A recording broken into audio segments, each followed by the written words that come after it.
ग्रामविकास मंत्री महोदय, इकडे लक्ष द्या. तुम्ही जे सांगितलं ना ते रेकॉर्ड वरून काढून टाका. कारण आरोग्य मंत्र्याचा कुठलाही प्रश्न नाही, महिला बाल विकास मंत्र्यांचा कुठलाही प्रश्न वरच्या सभागृहामध्ये नाही. एवढं तरी करू नका हो. अख्खा महाराष्ट्र अख्खा महाराष्ट्र बघतोय.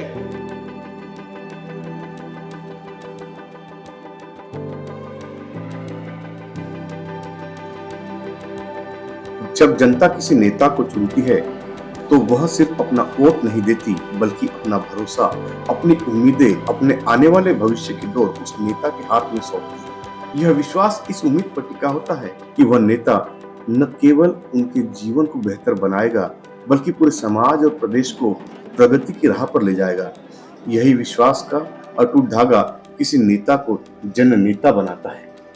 यही भरोसे का बंधन है जो श्री विजय वडेट्टीवार जी को ब्रह्मपुरी, विदर्भ और पूरे महाराष्ट्र की जनता से जोड़ता है। शक्ति का नाम ही नारी है, शक्ति का नाम ही नारी है। सबको जीवन देने वाली, मौत भी तुझसे हारी है, मौत भी तुझसे हारी है। इसलिए तू सशक्त है, तू ताकतवर है, तू कमजोर खुद को ना समझ और आगे बढ़। हर चीज तेरे कदमों में होगी। 6 दशक पहले कौन सोच सकता था कि चंद्रपुर से 80 किलोमीटर दूर करंजी गांव में श्री नामदेवराव वडेट्टीवार जी के घर में जन्मा एक बालक विजय विदर्भ और महाराष्ट्र की राजनीति में अपनी एक अलग पहचान बनाएगा। एक ऐसी पहचान जो ओबीसी, पिछड़े, वंचितों और आदिवासियों के उत्थान की मिसाल बनेगी। एक ऐसी छाप जो विदर्भ और महाराष्ट्र के बुनियादी विकास में अमिट रहेगी। अपनी पढ़ाई के दौरान वे पहली बार एनएसयूआई से जुड़े और यही से उनकी राजनीतिक यात्रा की शुरुआत हुई। सामाजिक न्याय और दायित्व बोध ने उन्हें राजनीति और जनसेवा की ओर प्रेरित किया।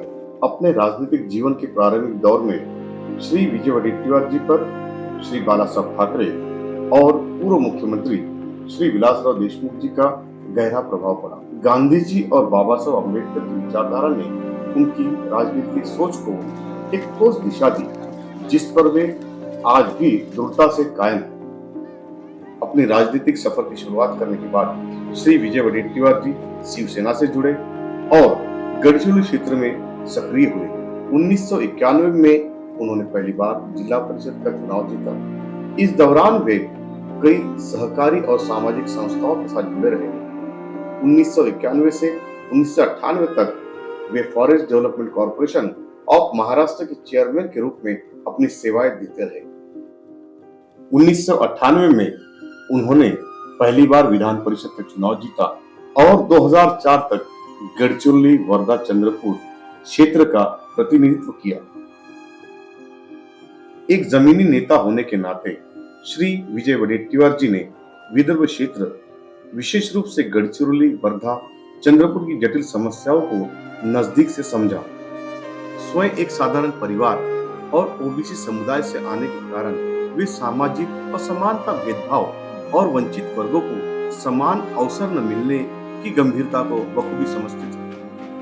उन्होंने महसूस किया कि समाज और प्रदेश की प्रगति तभी संभव है जब पिछड़े और वंचित वर्गों को बराबरी का सहयोग और अवसर मिले। विमानातून प्रवास कराल तर वैमानिकाचं नाव सांगते ती एकही ओबीसी दिसत नाही, एकही नाही। कॅप्टन कोण, त्रिपाठी, कुलकर्णी, शर्मा, वर्मा, पायलट मध्ये नाव आलं पाहिजे ना विमानामध्ये कि पायलट कौन, तो कैप्टन आपके विमान का संचालन कैप्टन खुद कर रहा है, हा दिवस आपल्याला पाहिजे ना। सन 2004 में श्री विजय वडेट्टीवार जी ने पहली बार चिमूर विधानसभा सीट से अपनी जीत हासिल की। बाबा साहब भीमराव अंबेडकर जी की विचारधारा और गांधीवाद के प्रति उनकी गहरी आस्था ने 2007 में उन्हें इंडियन नेशनल कांग्रेस से जुड़ने के लिए प्रेरित किया। उसी वर्ष हुए उपचुनाव में वे फिर से चिमूर सीट से विजयी हुए। चिमूर को उन्होंने अपना राजनीतिक केंद्र बनाया और जनकल्याण के कार्यों में पूरे समर्पण के साथ जुट गए। उस समय कांग्रेस पार्टी विदर्भ, विशेषकर गढ़चिरौली, चंद्रपुर क्षेत्र में बेहद कमजोर स्थिति में थी। चुनौतियां बड़ी थी, लेकिन वडेट्टीवार जी ने संगठन को मजबूत करने का बीड़ा उठाया। गढ़चिरौली जिला परिषद जहां एक दशक से बीजेपी का शासन था, 2009 के चुनाव में उनके अथक प्रयासों के चलते कांग्रेस के खाते में आ गई। इसके अलावा चंद्रपुर जिला केंद्रीय सहकारी बैंक, जो 10 से 15 वर्षों से एनसीपी और बीजेपी के नियंत्रण में था, उनके नेतृत्व में ब्रह्मपुरी, सिंदेवाही, सावली, चिमूर और नागवीर तहसीलों की 95% सहकारी समितियों को कांग्रेस के झंडे तले लाया गया। इस दौरान उन्होंने सैकड़ों जनसभाएं आयोजित की और लगभग 3 लाख लोगों को कांग्रेस की विचारधारा से जोड़ा।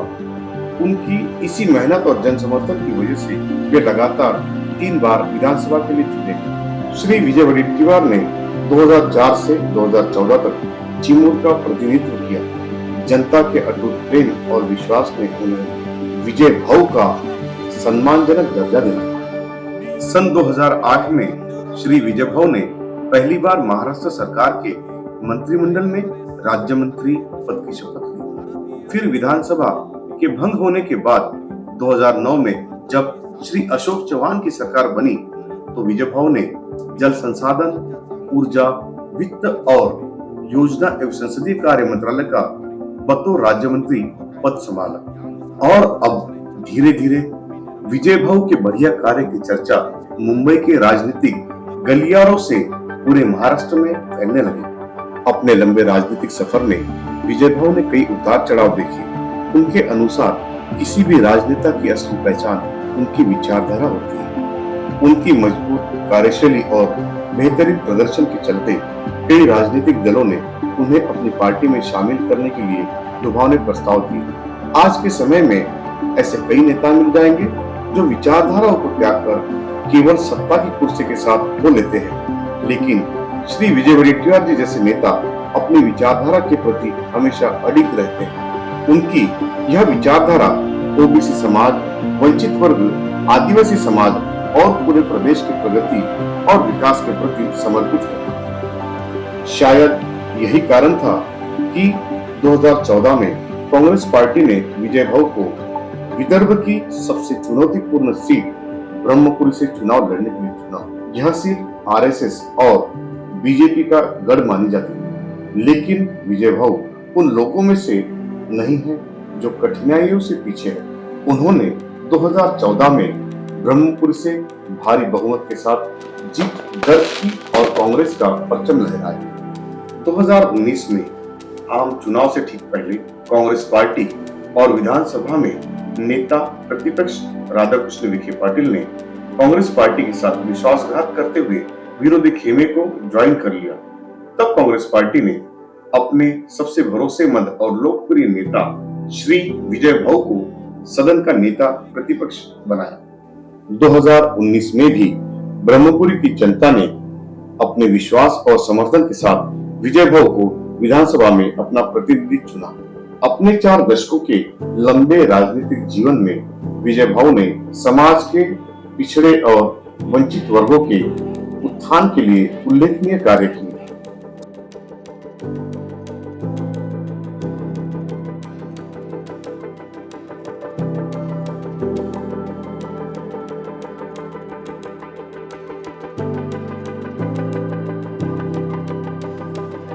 विजय भाऊ ने समाज के हर तबके को अपनी विकास योजनाओं में समाहित किया। उन्होंने न केवल सामाजिक उत्थान पर ध्यान दिया, बल्कि अपने क्षेत्र के बुनियादी ढांचे के विकास को भी प्राथमिकता दी। गांव को शहर से जोड़ने के लिए पक्की सड़क, रेल पुल का निर्माण, गांव के भीतर पक्की सड़क, स्कूल और चिकित्सालय का निर्माण इसमें उल्लेखनीय है। विजय भाऊ के क्षेत्र में आपको विकास सिर्फ वादों और दावों में नहीं मिलेगा, बल्कि हकीकत में जमीन पर मिलेगा। श्री विजय भाऊ के बतौर मंत्री या विधायक रहते हुए विदर्भ और खासकर ब्रह्मपुरी इलाके में चौतरफा विकास किया। विजय भाऊ के लिए जन सेवा सर्वोपरि है। फिर चाहे विदर्भ क्षेत्र की सबसे बड़ी समस्या किसानों के आत्महत्या की हो या कोरोना काल का संकट हो, जनता ने विजय भाऊ को अपनी हर समस्या की घड़ी में अपने साथ पाया।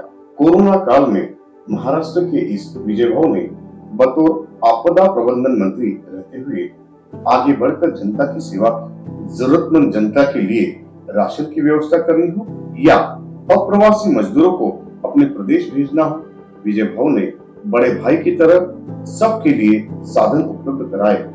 बतौर नेता प्रतिपक्ष जनता के विकास, महिला सुरक्षा, किसानों की बदहाली, युवाओं की बेरोजगारी, महंगाई, भ्रष्टाचार और SC/ST OBC समाज के अधिकारों की लड़ाई जैसे अहम मुद्दों पर उन्होंने सरकार को घेरते हुए बेबाकी से अपनी बात रखी। महाराष्ट्र, विदर्भ और ब्रह्मपुरी की जनता ने विजय भव में हमेशा अपना विश्वास और समर्थन जताया है। विजय भव का यह संकल्प है, हर हाथ को शक्ति, हर समाज को समानता और हर क्षेत्र को प्रगति। यह कहानी सिर्फ उनकी नहीं है, यह उस विश्वास की कहानी है जो एक नेता और उसकी जनता के बीच हमेशा कायम रहेगा। श्री विजय भव रेड्डीवार, जनता का नेता, जनता का विश्वास।